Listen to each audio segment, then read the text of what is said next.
Hi everyone, it's Brittany of the Homesteading Hiker and Sun and Soil Farm. And if you're watching this video, I'm really sorry because it means you're dealing with the same thing I am, and that's Bermuda grass. Bermuda is pretty common here in the south, and it's probably our #1 nuisance as far as weeds go in our garden and farm. So we've been dealing with eradicating Bermuda since we moved to North Carolina, about 4 years from every garden we've set up. We've gained some pretty good experience of totally eradicating it from spaces using four different methods. So I'm going to walk you guys through each method, talk to you about our experience, and hopefully give you some good pointers on quickly getting Bermuda out of your gardens, because I know it's a pain and it doesn't look good. So let's get started. So here's Bermuda grass. You can see it's growing very happily.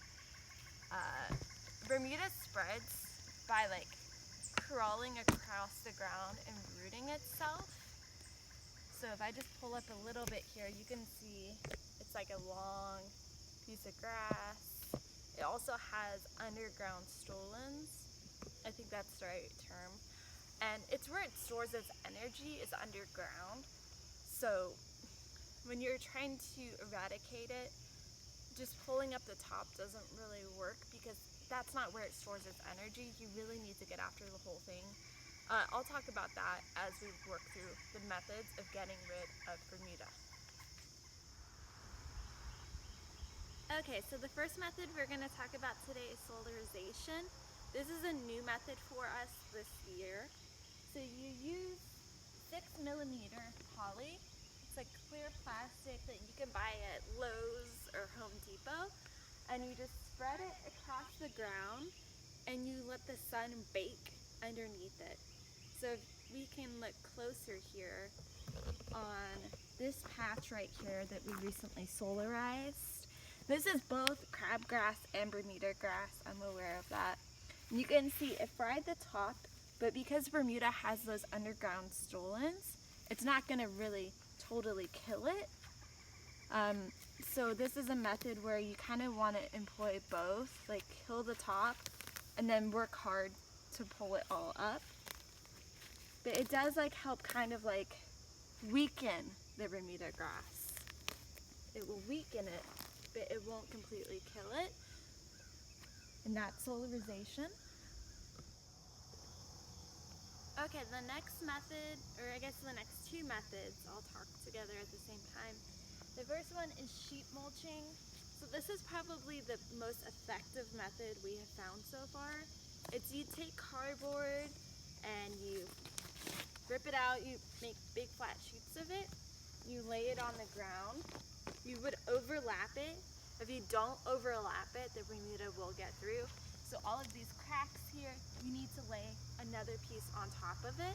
So if you do a really, really good job of overlapping all of the gaps, this will do a pretty good job of smothering the Bermuda. You'll have very, very, very little come up. And this is the best way, but it's also the most annoying way because peeling tape off of cardboard and overlapping it's just a pain. So if you do sheet mulching, you would then want to top this with wood chips. So from here over, this entire plot was sheet mulched. We did cardboard over every single inch of it. And you can see there's almost no Bermuda. There's this plot. It's just very, very little where maybe we didn't overlap it quite well enough. So it requires very little weeding, and this is ideal. Right next to it right here is an area where we only did wood chips. So this is another method where you can just smother everything with wood chips as thick as you can. But no matter how thick you go, the Bermuda's gonna grow up through it. We've had piles of wood chips 4 feet high, and the Bermuda will get up into the top of the wood chips. The great thing about this method is though, it's so easy to hand pull Bermuda when it's growing through wood chips. It just loosens up the soil and you can really just rip it out really nicely. So this makes it easier to hand pull, but the Bermuda's still gonna grow. And this leads us into the last method of eradicating Bermuda, and that's gonna be hand pulling. So hand pulling is a surefire, it's like sure you're gonna get rid of it. It just takes persistence. You have to pull. I mean, in my garden over here, I hand pulled every day for 2 months and I got rid of all the Bermuda in my garden. Now I'm kind of pulling an area once a week, every single week until it's gone. Okay, so for tutorial on pulling Bermuda grass, which seems silly, but I think it's worthy of explaining. First of all, always wear gloves because the Bermuda is gonna rip your skin and you will like have blisters and it hurts. Another thing to mention is it's really great to pull Bermuda after it's rained because the soil is gonna be looser and it's gonna come up. You'll be able to get more of the underground. So with here pulling in the wood chips, you can see I was able to get like a nice big piece of it in one grab. And that's what you wanna do. You wanna try and get as much of it. Like that was terrible, I only got the top bit. You always wanna try and follow it through. And that's what makes it so annoying, trying to remove it when it's in your garden beds. Because you have plants there, you can't really like yank it all the way along its roots. Pulling Bermuda can really like cause back pain after a while. So I usually will set a timer on my phone for 15 or 30 minutes.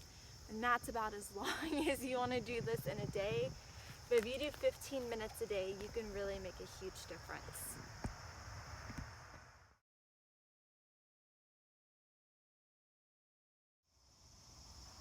So once you have a lot of Bermuda pulled, you may be tempted to just leave it on the ground. Do not do that. It's going to reroot itself wherever you drop it. You really need to make sure you're putting it somewhere where it can't come back.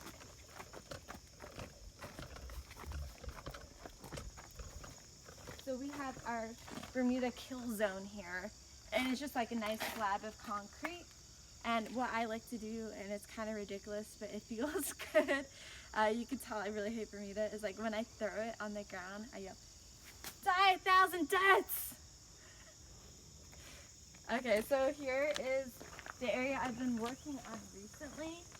I haven't gotten this front bit yet, but I guess that's a good example. So this front area here has been pulled twice, and then back here, it's been pulled 3 times. So it's like every Sunday or so I weed this area, and there's still Bermuda coming up, but it's less than it was. I'll edit in a photo of what this looked like before I pulled this area. And this was an area that I actually solarized this area twice. I think twice during the summer, and now I'm hand pulling. So I kind of have been stacking these methods on top of each other for efficiency. Here's another great area to show where we solarized, and then this didn't get under the solarization, so you can see it's growing very happily there along the edge of the driveway.